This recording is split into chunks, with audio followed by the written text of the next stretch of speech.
Now entering Nerdist.com. Ladies and gentlemen, welcome back again.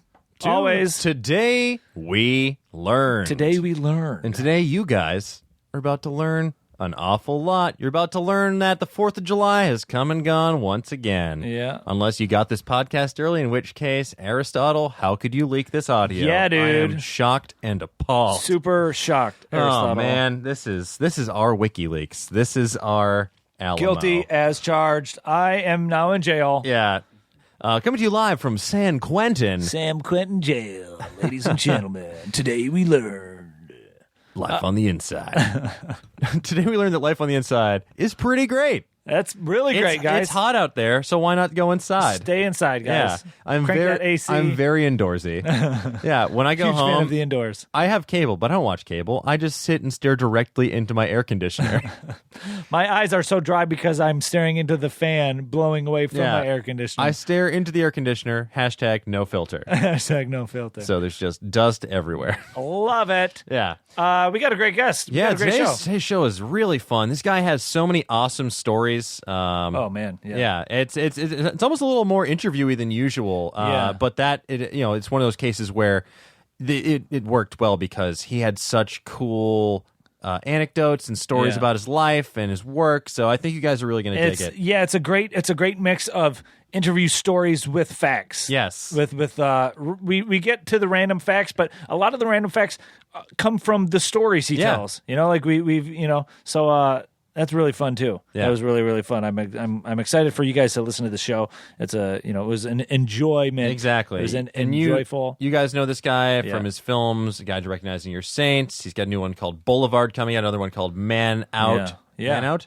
Man Down. Man Down, sorry. Man Down. Yikes, sorry. It comes out. I chose the wrong preposition. For those of you that don't know, Boulevard is Robin Williams' final live-action performance. I believe there's one more performance where he did a voice for something, but this is his final live-action film performance. Final live-action film being released. And that's coming out on July 10th in New York and July 17th nationwide. Nationwide. So go Nationwide is on your side, but they're not sponsoring this podcast. So we'd like to give a shout out to Jake from State Farm, looking good in those khakis. And John Krasinski, thanks for the insurance. Thank you, John. Thank you, the Coneheads. Thank you, coming Jim back from The to Office. Thank you. Yeah. Thank you.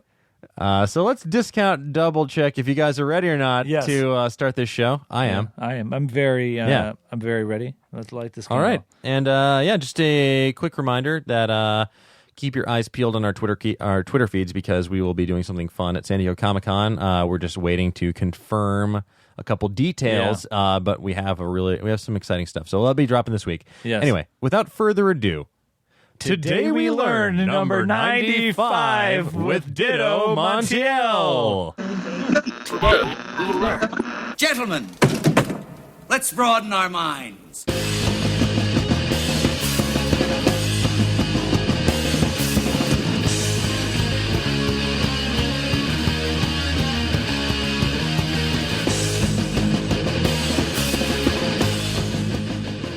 Hello there and welcome to Today We Learned. Welcome back, guys. Happy 4th of July. That happened this weekend. I hope you were full of barbecue and fireworks. Well, hopefully you're not full of fireworks, but hopefully you're full of the experience of seeing fireworks blossom in the air like flaming flowers. What's up, guys? I'm Dan. Hey, I'm Razzle, as always. How was your 4th, Razzle? My 4th was wonderful. I'm glad to hear that. I hate to, I hate to be tooting my own horn, but I'm the best party goer, and everybody that I know who throws really cool parties likes to invite me to their parties. That's true. That's what they always say. And my phone is exploding as we speak with just invites to all of the cool parties. Yeah, in Los we had to Angeles. put it in a special case because it was vibrating too much. I was worried it was going to trigger a aftershock. Yeah, my 4th was great. Awesome. I'm glad to hear that. Great. I'll ask you again next year. Awesome. Please do. We have, ladies and gentlemen, we have a wonderful guest. A very talented guest, author, screenwriter, director, musician, which I need to talk to about because that's they're always great to talk to. You've seen his stuff, A Guide to Recognizing Your Saints, Empire State, in the upcoming Boulevard, coming out in a July 10th, I believe. And then at the end of the year, Man Down. Please, if you're not driving, put your hands together for Mr. Dito Montiel. Hey. How you doing, man? What's up? How you doing? Thanks for joining us. Oh, I'm happy to be here, man. So Ditto, as I mentioned 2 minutes ago, and as our audience knows, we like to start off the show with the guest providing either a fun fact about themselves or something you learned recently, be it a new way to tie your shoes or a new route to take in town. But specifically the shoes thing. Shoes, yeah. Well, that's a tough one. I learned, well, not much. I think the producers of The Bachelor have cheated. Bachelorette have cheated in the last episode. That's about as close Have as they? I am. I How think so? What, I don't know. You know, right? Are they pulling a fast one to boost ratings? Well, I think that they're trying to do damage control on The Bachelorette at the moment. So it's really bumming me out big time. Did she say something controversial? Or did one of the Bachelors? that would have been even I think better. I heard this story, but Yeah. go ahead. Well, she slept with a guy. I don't know if anyone cares except for me. Oh, on no, Earth. everybody But cares. she slept with a guy really early in the show, and the show was going great because it was going straight to hell. And then suddenly the producers decided to do some sort of trick where they got rid of all the guys and they allowed her to have sleepovers with 3 guys. I don't know what that means. You know what's up. They're doing something fishy, and it's bumming me out. So that's my latest. I heard that at one point a couple weeks ago, she gave the ending away on like Snapchat or something. She accidentally gave away like who she picked or That's something possible. like that. Well, I have a good idea who Yeah. it is. Who do you think it is? I think it's, I can't remember the name, the curly-haired guy that came back from the other year. Well, she slept with him already, so I'm Yeah. hoping she just closes the whole deal. Closes the whole deal. Yeah. Just lock it down. Yeah. I have friends who are. Do you watch The Bachelor too? I watch everything. You watch everything. Big Brother. I live for Yeah. everything. It's insane. Friends of mine have a Bachelor fantasy league. Oh, no way. Wow. And they'll have like What do you earn points for? They'll give points for like girls who cry or say this isn't real life or I've always wanted this type of a guy or I'm so in love. that's Things a good like one. that, like the most cliched things you can get points for. And As you that's, should. Yeah, Yeah. that's funny. Ditto, you are from New York. Yep. Whereabouts New York are you from? From Queens, Astoria, Queens. Astoria, 31st Street, Queens. 24th Avenue. Okay. What was that like? What was that like growing up? I loved it. I mean, it was crazy. You know, it was, I'm not Greek, but it was the 3rd largest Greek population on Earth after Athens and somewhere else in Greece. Oh, and wow. then everyone else ended up in my neighborhood. It was a great place to grow up, Yeah. you know, kind of nuts, but, everyone was nuts. Yeah. That's part of the deal. Now, I was reading your Wikipedia page, doing some research. Oh, good. There's always good stuff on there. I'm sure. Yeah, you were in a. If my friend Ray Parada gets his hands on it, I'm sure it's all insanity. Yeah. Well, that's amazing because Ray, come on out here. According to your Wikipedia, you were in a punk band, a couple of them. You were in one, Gutter Boy. Oh, that wasn't such a punk band, but yeah, Okay. I Yeah, well, was in a hardcore. I was yes. a hardcore kid Okay. growing up in the early '80s. Yeah. I was listening to some of the songs I found on YouTube, and one of them, I think it was "In the Middle of the Night." Is that song? That song, I've had to have heard it before because it's Probably in Taco Bell. I think it got on some kind of weird Taco Bell Okay. playlist. I'm not even kidding. I heard it in there one day, and I was like, "Wow, we made it to Taco Bell." but it's kind of cool. really great tune. But you were. According to this, you gained notoriety. Notoriety. I'm quoting. I'm quoting Don't believe Wikipedia. Wikipedia, man. Yeah. In 1989, when Geffen Records signed you guys to a $1 million deal, which was unheard of at the time. Yeah, And then, unheard of is the key word. Yeah. And then they dropped you after one album. Yeah, we used to joke, we'd like, you'd be in a limo and then they drop you off at the train station, you hop the train home. It was a very weird existence of record company stuff. I grew up in the hardcore scene in a band called Major Conflict. We put our first 45 out when I was 13, Yeah. So screaming, but then we got this ridiculous kind of record deal that you never kind of see. It's a weird world, the way it used to work, at least. I remember we got, which sounded really great. I didn't have to work. We got I think $850 a month for a year. and then we were broke. Then we never had anything else. So somehow that equaled $1 million. I don't know. Yeah, I still have to do the math. But, well, $850 a month did okay for a year. Yeah. And and that's that. So how does that process go? Did you guys did an A&R guy come scout you guys or something? Yeah, Or I mean, did it was nuts. I mean, like I said, I grew up in a hardcore band where you just nuts, screaming and craziness. And then I thought I was too old to play. I thought everything was too old by the time I was 17. and then we started doing another band, and suddenly it was a weird world. Like. Bruce Weber shot us for a Johnny Versace campaign, me and my friends, and we got, I was like, they gave us $2,000, which was better than we were making in our $1 million record deal, supposedly.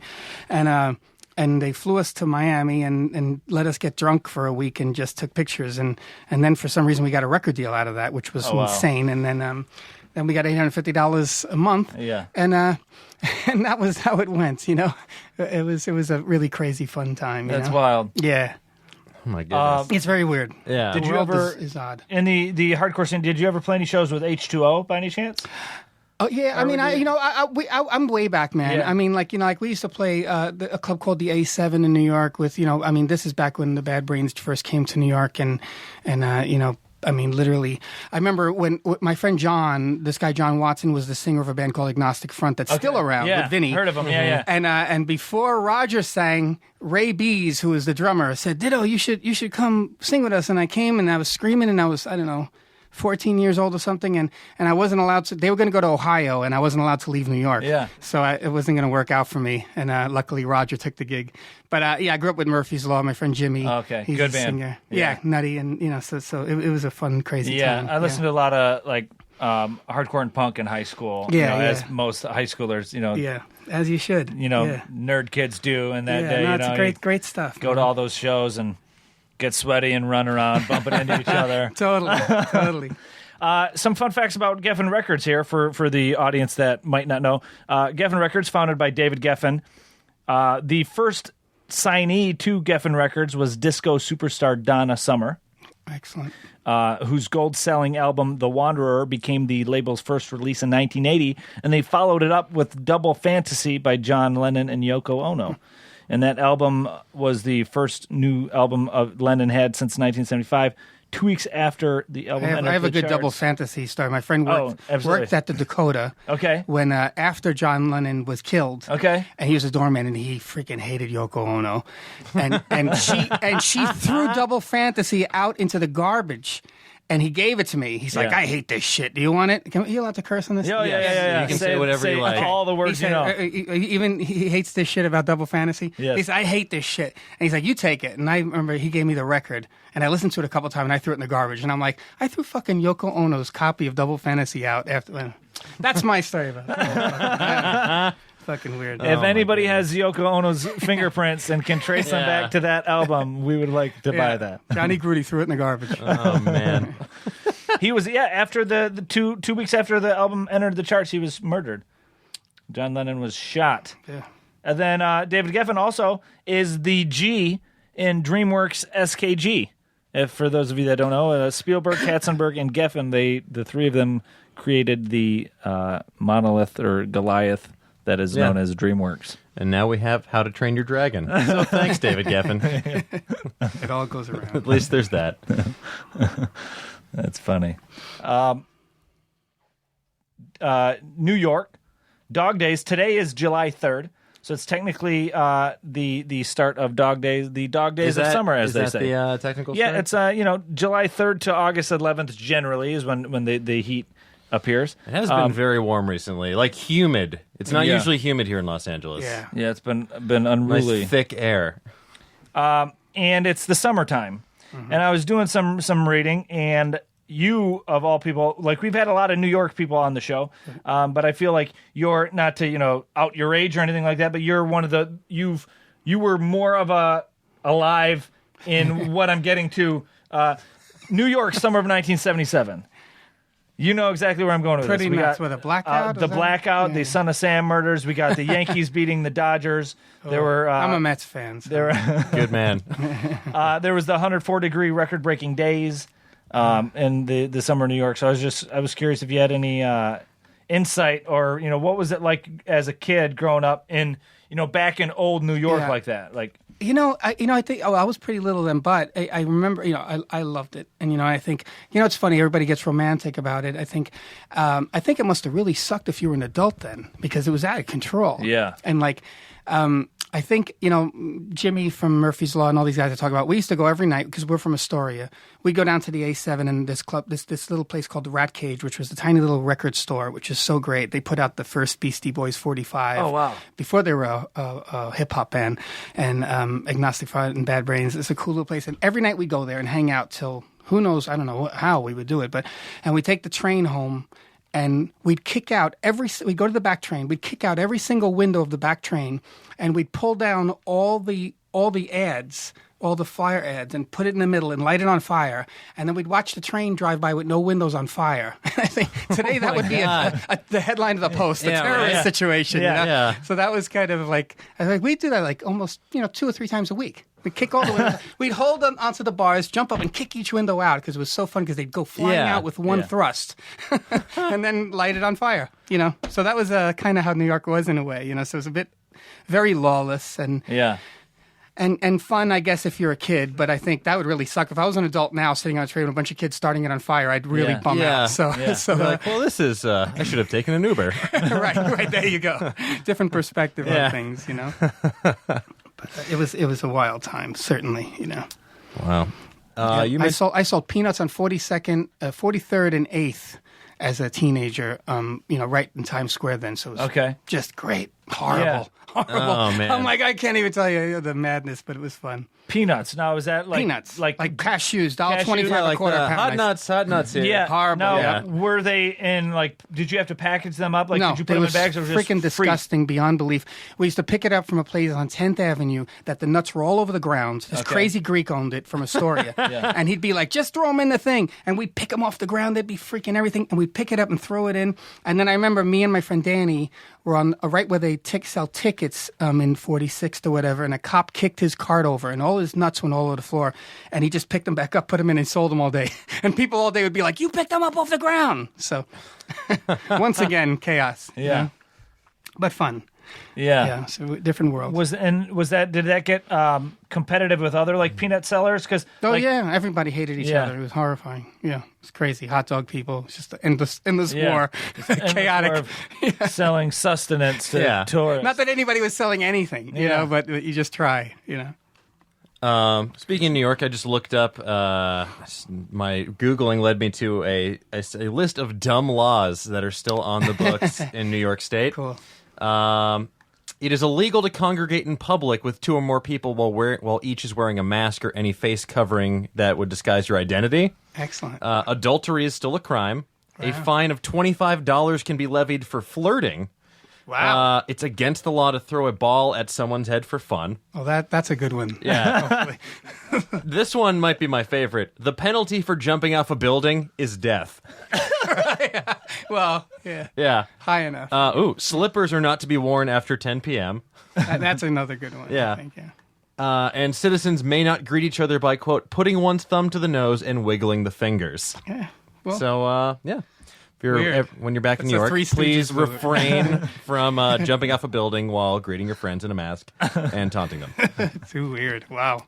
And Rouse, you also mentioned the dog days of summer. Yes. It's obviously very hot right now. I just found out, I was telling you earlier, that in a couple of weeks I'm heading to Abu Dhabi for work. And that is going to be quite warm.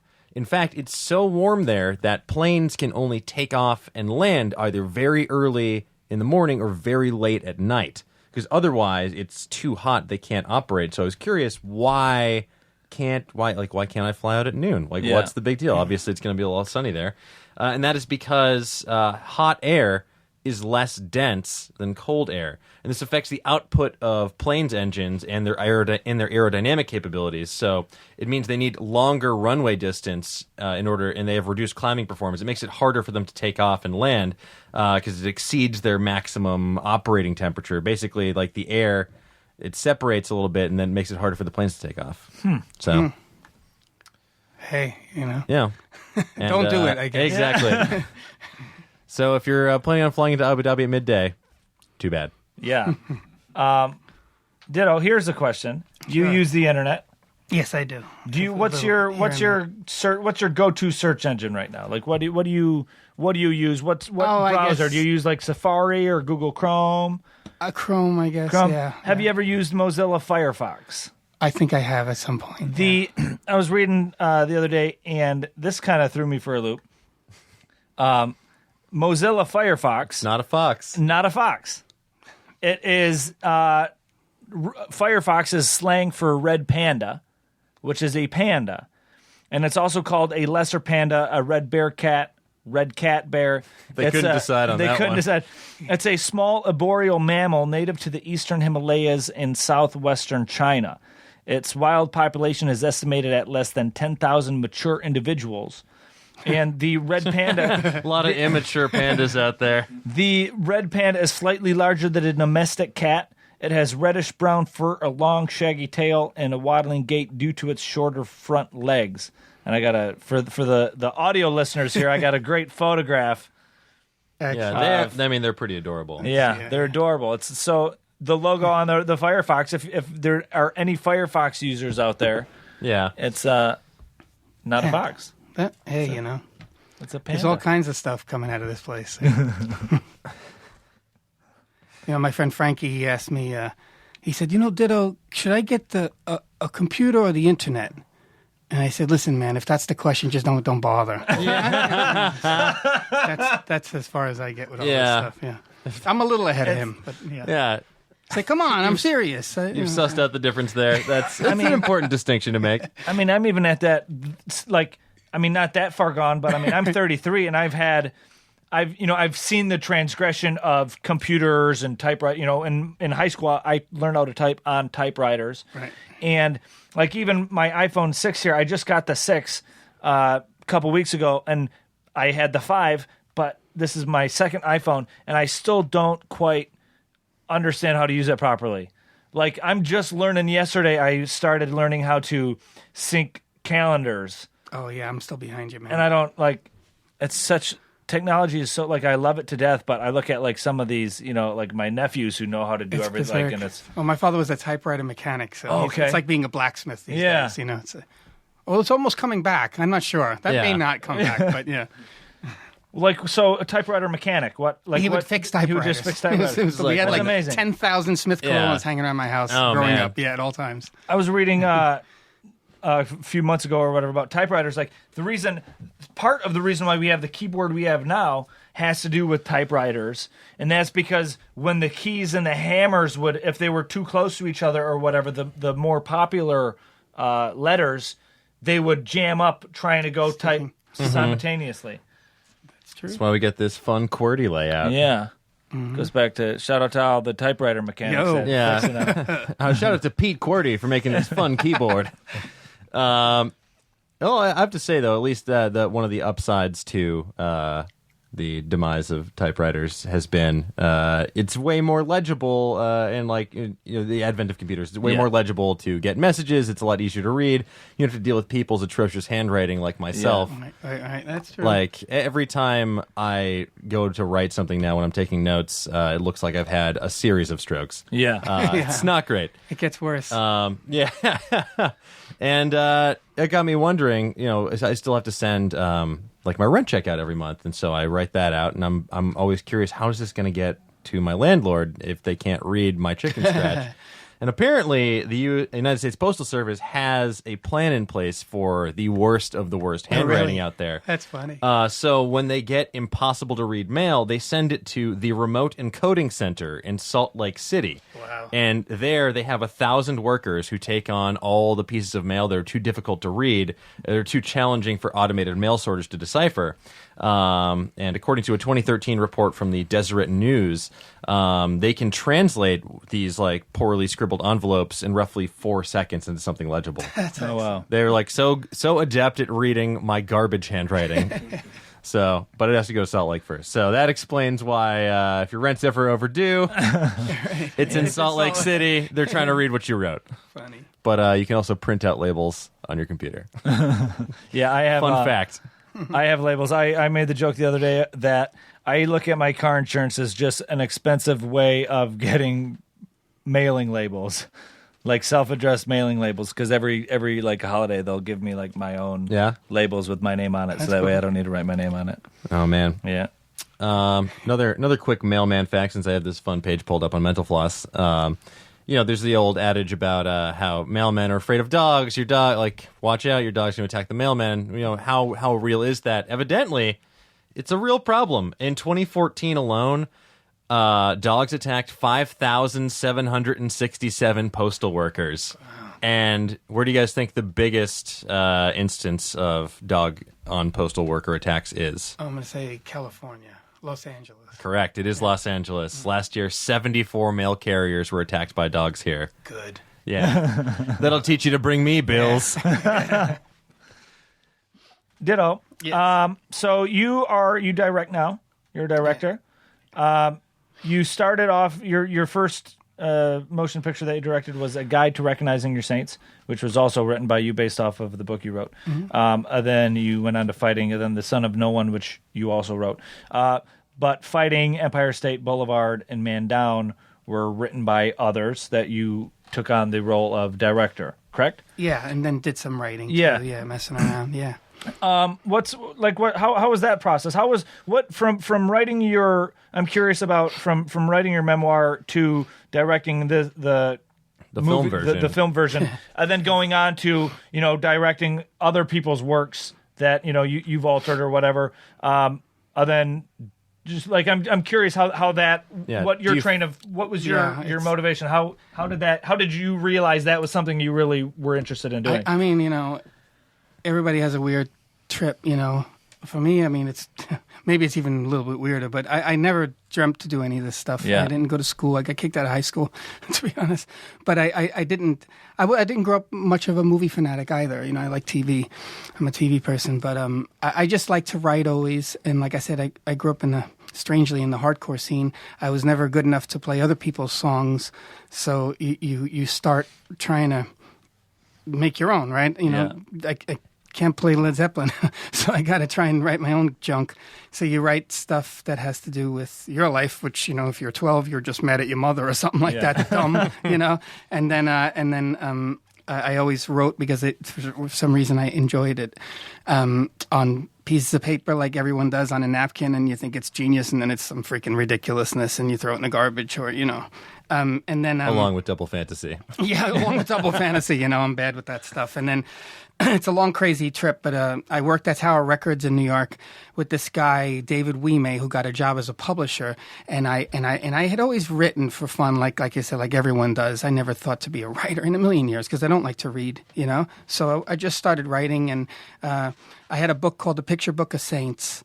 For whatever reason, it's the only thing that stayed with me since a kid. I had it in a little junky box of things that I have, and it was easy because it had a picture of a saint and their story, which is 1 page long, and then a picture of a saint and their story. So I was like, that had the perfect attention span for me. I could read one little story and then I'm done.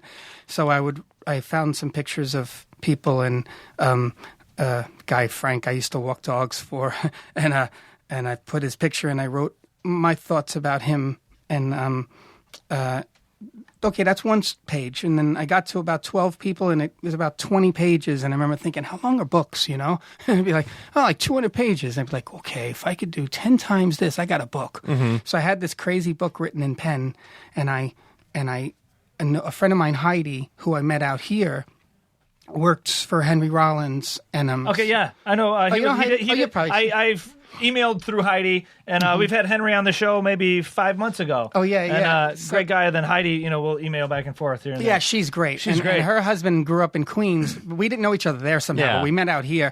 And then I said, she read it, and she's like, it's really good, but, Henry won't put it out.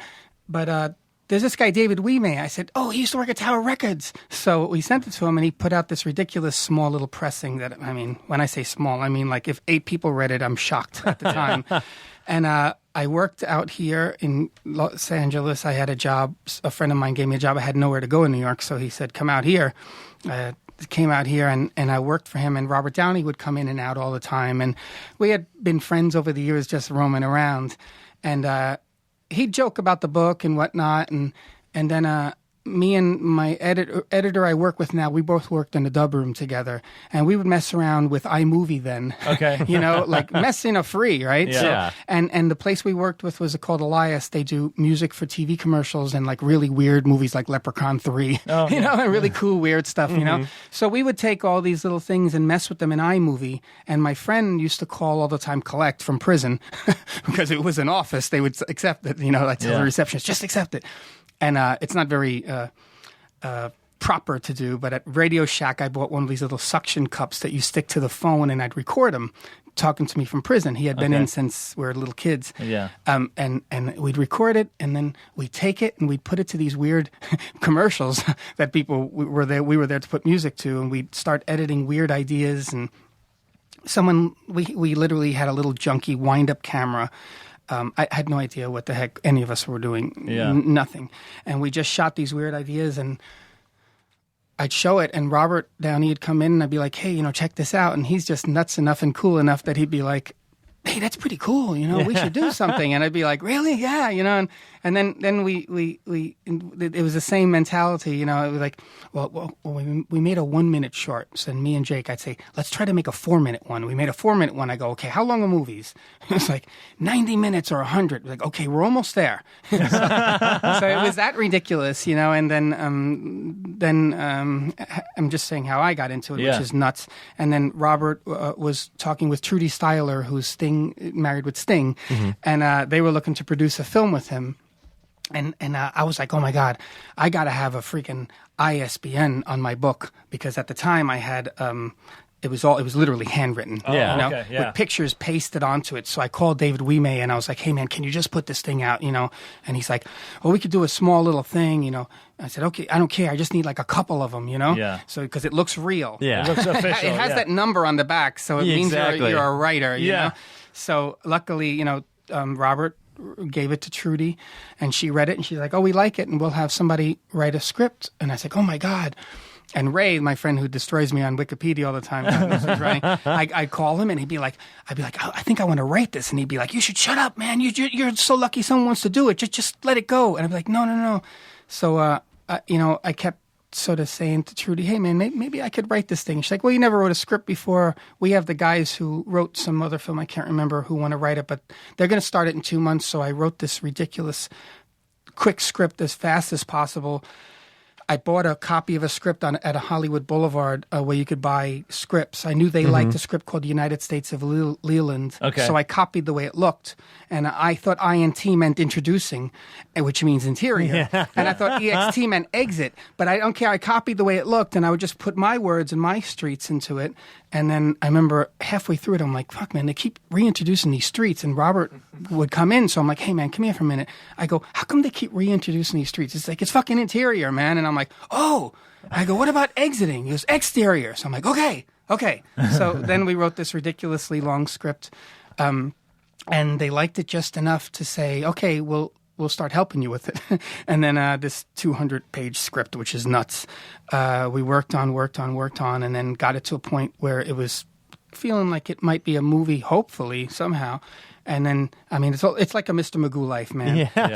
Some woman out here who I have yet to ever meet got her hands on this ridiculous 200 script that INT meant introducing, and liked it enough that she gave it to Michelle Satter, who runs the Sundance Labs, who really liked it, and called me up one day at the place I work and said, hey, we're from the Sundance Labs, and we like your script, and we have this thing called the Labs. And I heard of Sundance, but I never heard of the Labs. And I'm like, well, how much is it? And she's like, it's free. And I'm like, I thought it was like a learning annex trick, exactly. And I'm like, yeah, well, how about getting to Utah? And she's like, oh, no, we fly you in. I'm like, that's okay. And then I remember after I got off with her, I was like, that sounded interesting, but I know it's a scam. Yeah. And then I spoke to Robert again, and I was like, hey, man. And he goes, that's a really good thing, man. You better call her back. So I called her back, and I went to her place, and I was like, hey, I'm sorry, And she's like, well, we filled your spot.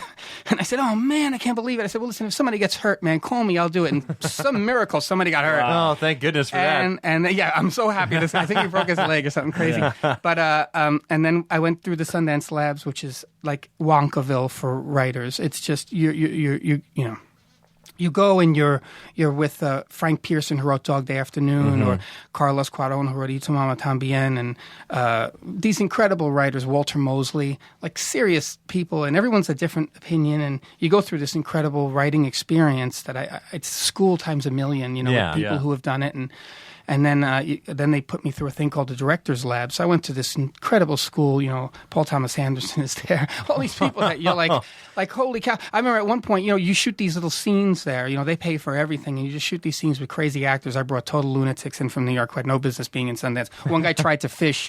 They had like these huge, this beautiful pond in the Sundance Village where they have those giant goldfish. And he was fishing them out. This guy, Michael Wright, who's a great crazy actor from the Five Heartbeats. Oh man! But yeah. And then you shoot these little scenes there, and it's just something that everyone should look into if you're interested in film. And, you go through, like, there was one scene we were shooting, and I remember thinking, this is kind of like, they did this in Boogie Nights, and I turn around, and Robert Elswit, who shot it, is there, and I'm like, hey, you did this. It's like that Woody Allen movie, and he's like, yeah, maybe you want to have the woman get up and walk with the camera, and I'd be like, that's a good idea. And then you just get into, one thing led to another, and we ended up making movies. It's that weird, man. But I really enjoy it. That's incredible. It's nuts. Yeah. But it's the old hardcore mentality. Do it yourself. Yeah. No one's giving me Transformers 4. I'll take it, man. Exactly. They're not calling me. Yeah. So I just write my own stuff and do it my way. Do you find that you enjoy directing stuff that you've had a hand in writing more than stuff like things that are like a script that might be like might come your way? You just try to find a way to put yourself in whatever you work with. Like if you can be touched by it or excited by it. You know. So however it happens, it's all nuts to me. Yeah. So I just love it. The Five Heartbeats. Michael Wright. Michael Wright. There he is. Yep. The Five Heartbeats is a 1991 musical drama film directed by Robert Townsend, who co-wrote the script with Keenan Ivory Williams. Michael Wright is right there. He's right there. He was trying to fish koi fish out of the Sundance Village pond. Michael Wright is an American film and television actor who is best known for his role as Eddie Kane Jr. in The Five Heartbeats. He's been on Miami Vice. He's done the miniseries V. And he's a renowned fisherman. Yeah. Yes, he is. I love it. He is great. That's amazing. It was him and a guy named Vinnie Vella, who's another total lunatic from New York. This woman, Helen Dallas, from a neighborhood that you'll never find in a million years online. But it was just a mishmash of people that don't belong in Sundance. It was kind of great. Yeah, but that had to have been a cool experience for them too, I imagine. Oh, it was nuts. My friend Vinny is as politically incorrect as a human being on earth can be, and bringing him into the Sundance Village was really a beautiful situation. Yeah, I feel like that's the kind of thing you need there, though. You got to shake things up sometimes, otherwise it can get a little too. It's all about the craft, all about the acting, all about the etc. Yeah, he broke it up. I promise you that. Yeah. Vinny played Jimmy Petrelli on The Sopranos. I'll tell you, if that guy's ever out here, you need to bring him on your show. Yes, He'll just drive you out of your mind. It's like Goodfellas hell. I think I remember he was in. I'm gonna look into it. Was he in Coffee and Cigarettes as well? Yes. Okay, yeah. And he's hell. I love Vinny, but man, is he hell. I love him, but oh my God, he's a character. I knew him when I was a little kid, but he's a great guy. Oh man, that's amazing. Something else. Then I looked up. Is this the picture book of Saints you had? Oh my God, that is the picture book of Saints. Yes, it is. I still have it. I feel like I had one of those because I grew up in I grew up Catholic young, and I had like really like hardcore Catholic like great aunts and stuff like that. And I feel like I've had a similar book. That's the sort of token book. Yeah. Don't go to hell here. There used to be these great little New York things that they handed out at subways. Do you know about Chick? They're called these little booklets. Oh, this is like chiclets or no. They were little booklets. They'd hand them out in the subways, and they were cartoons, and you always go to hell in the end of them. Yeah, no, I someone passed one to me on the street of Boston one time. They're the greatest. They're called like Chick something. Chick Tracts? Chick like cartoon tracks? Is that? That's it. And you go to hell at the end of every one of these books. Yeah. They used to give them out in the subways. They're so freaking nuts and crazy and great. Yeah.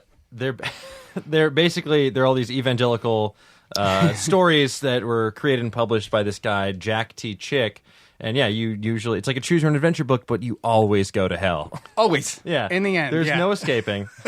It's kind of great, yeah. Yeah. You get them handed to you in the subway, and you're afraid to throw it out because you think I might go to hell if I throw this away, so you just try to give it to someone else. Yeah, exactly. Like, you take this. I can't handle this right now.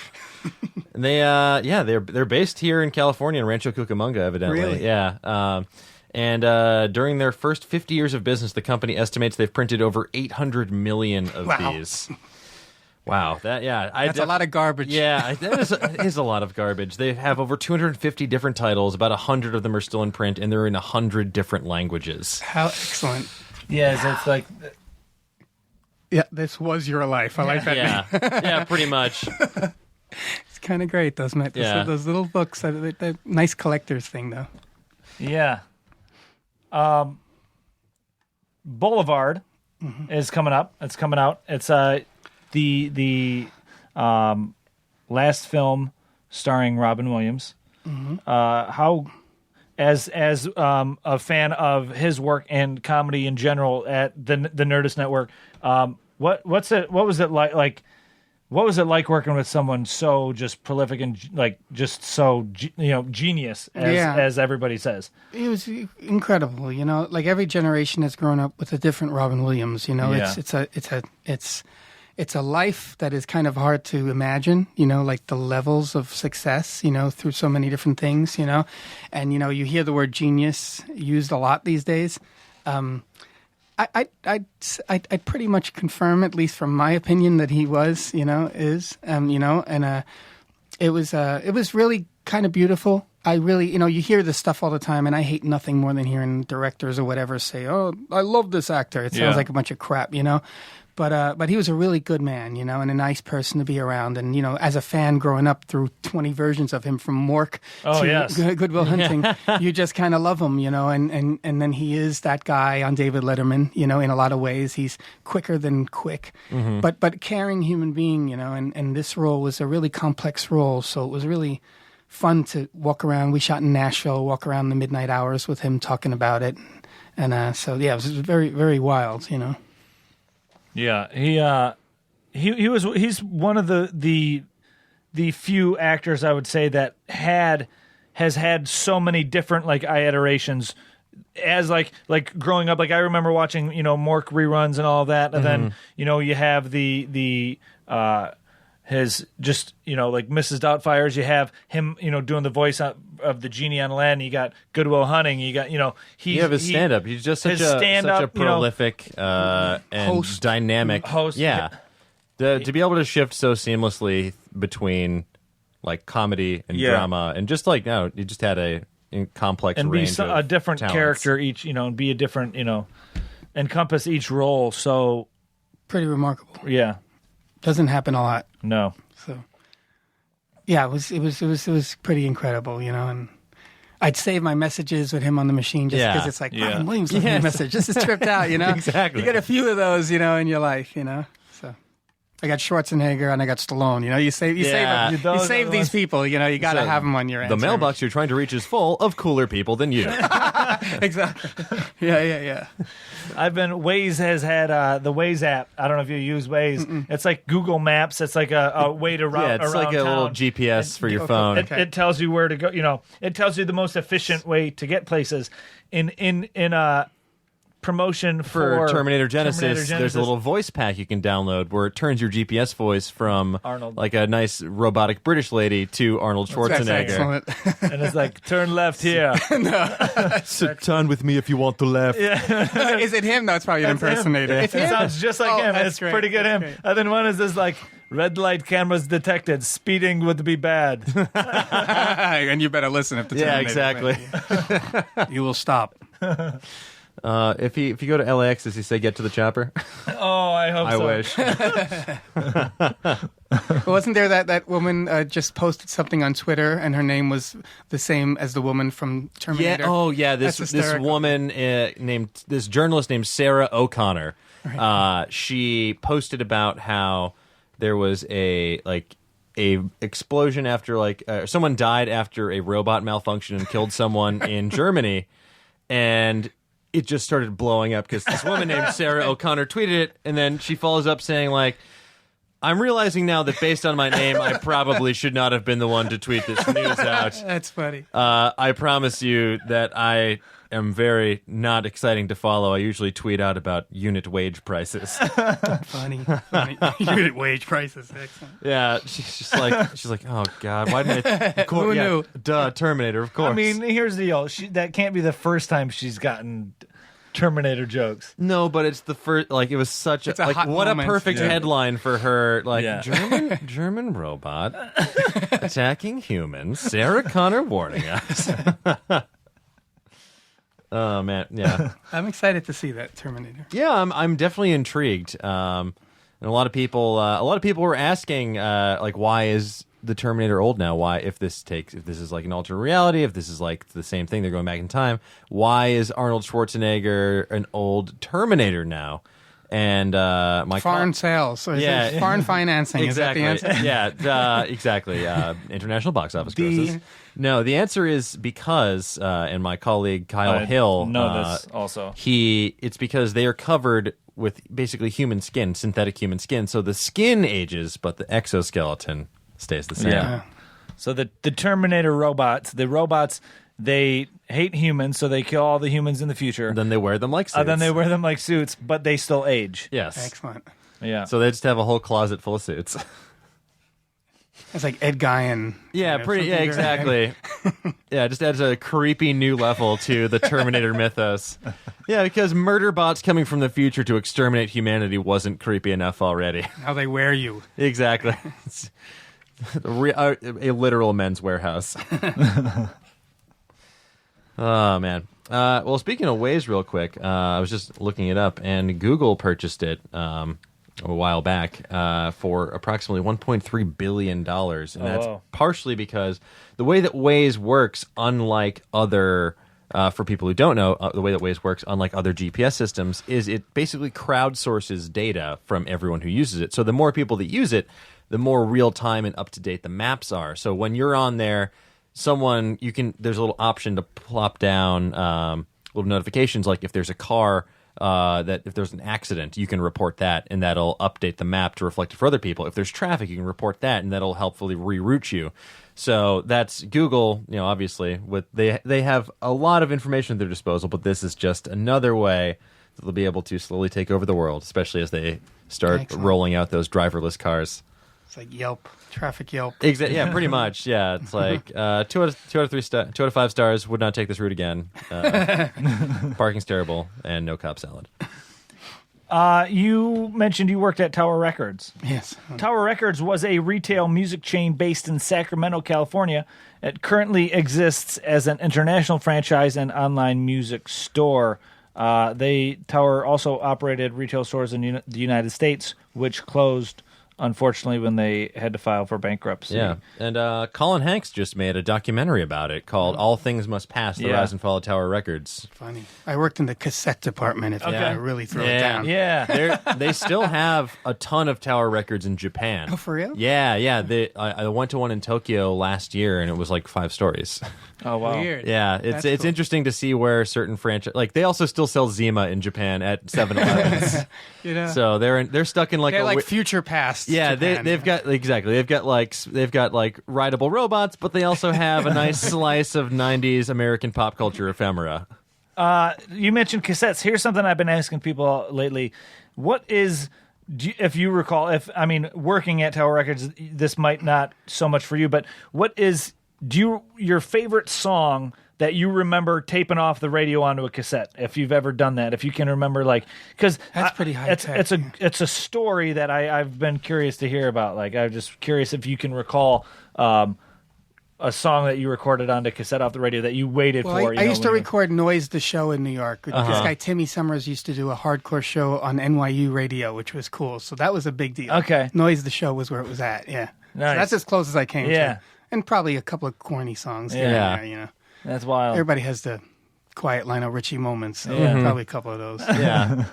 I definitely remember recording Kokomo by the Beach Boys. There you go. Yeah, I love that song. Yeah, I was like, Key Largo. Yeah. I was in Virginia Beach once, and that song came on like 8 times in a row. And I was like, in a diner, and I'm like, who the hell is playing this song? And I went into another room, and it was one guy on a keyboard playing like 13 instruments perfectly. Oh, my and God. And he just kept doing Kokomo. I'm like, that's tripped Yeah, out. I'm like, but, you're using your powers for evil. Right. It's true. It's like John Mulaney, the stand-up comedian, has an amazing bit about this place in Chicago called the Salt and Pepper Diner. How he went there as a teenager with his friend, and they put like 11 plays on the jukebox of it's What's New Pussycat by Tom Jones, just to destroy everyone's day. About 5 plays in, they threw in one, It's Not Unusual, and it's just him talking about like just watching people lose their mind, because he's like, at first you don't realize Right. You're like, you don't think, wow, someone's playing What's New Pussycat Over and over. 2 times in a row. You're thinking, wow, this song's a lot longer than I remember. Right. And breaking it up really throws some twist to knife. It's nice. Highly recommend checking out that album. I think it's called New in Town. Yeah. John Mulaney. So Very funny funny. stuff. That's great. That's excellent. Tower Records was founded in 1960 by Russell Solomon in Sacramento, California. The store was named after his father's drugstore, which shared a building and name with the Tower Theater, where Solomon first started selling records. The first Tower Records was opened in 1960 on Watt Avenue in Sacramento. Excellent. Yeah, some fun facts for all you record heads out there. Matt Melnick was the manager, just in case anyone cares. Matt Melnick. Well, I hope he's listening. Shout out to Matt. Matt, He would be listening here. So, Matt, what's up? What's up, Matt? He collects mealworms, too. I know that. So. Collects them, or they just appear? No, he has Okay. like jars and jars and jars of mealworms. Wow. Is he? You know. Why? I don't know. Hopefully, I don't know. That's a weird one. Mealworms. This is what the show is. Mealworms are the larva form of mealworm beetle, apparently. Oh, they're a beetle, not a worm. Like all holometabolic insects. Pre-beetle. Yeah. Yeah. They go through. Oh, here's a thing. This is how dumb I am at 33 years old. I love music, right? But sometimes things just don't. Synapses misfire. I just realized like 2 weeks ago that the Beatles, their name is spelled that way because of like beats, like music beats. I realized that and my brain exploded. I'm like, how did I make it this long loving a band like the Beatles? It's over now. Because you're just so, especially like, you're just so accustomed to bands and things, spelling things incorrectly, trying to be hip. I did not even dawn on me that they spelled it that way because of like the music beat. That's incredible. Yeah. I cried in the shower for 3 weeks after that. My life is a lie. Well, here's a fact apropos of nothing, apart from the fact that we're in the West Coast. We got a new Star Wars movie coming out this fall in December. I guess it's wintertime. But back when they were first filming Star Wars Return to the Jedi, they filmed here in California, and they filmed Pacific Northwest. And for the scenes in Endor, I think they filmed a little bit in Redwood National Park. Okay. They also filmed some in Pacific Northwest. But Peter Mayhew, the actor who plays Chewbacca, whenever he was walking to set, he had to be accompanied by crew members with brightly colored vests, like fluorescent yellow, fluorescent orange, because they were worried that people were going to mistake him for Bigfoot and shoot him. Wow. That's amazing. Yeah. It's a very 70s problem. Exactly. Right? Yeah, right? Like, got me a Bigfoot. Whoops. Sorry, giant British man. I love it. Ditto, we're approaching the end of the episode here. Now it becomes your show. Uh-oh. It becomes your platform to talk about anything you want coming up, be it Boulevard coming out in a week, or be it Man Down, be it I know I read you released a solo album not too long ago. That's madness. Just Boulevard I'm very excited about. I think it's a very special movie, and it's obviously Robin Williams is in it, Kathy Baker, Bob Odenkirk, and a guy named Roberto, and Giles out here is a great actor.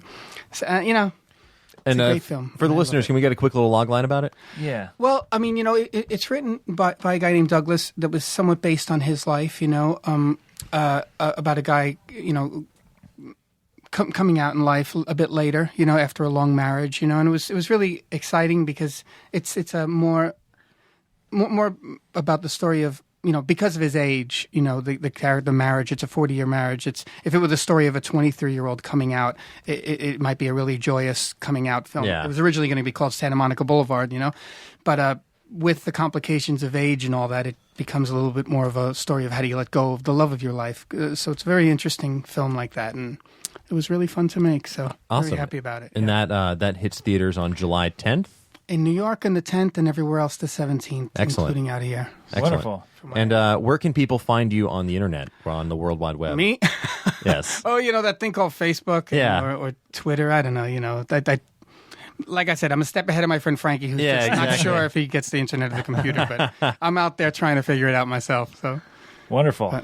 Wonderful. Well, thank you for joining us. And everybody go check out that movie. It looks really awesome. I've yet to see it, but I'm going to be seeing it soon, and I'm very excited. Check it out. And, follow him on Twitter and all that, and support all the awesome work that...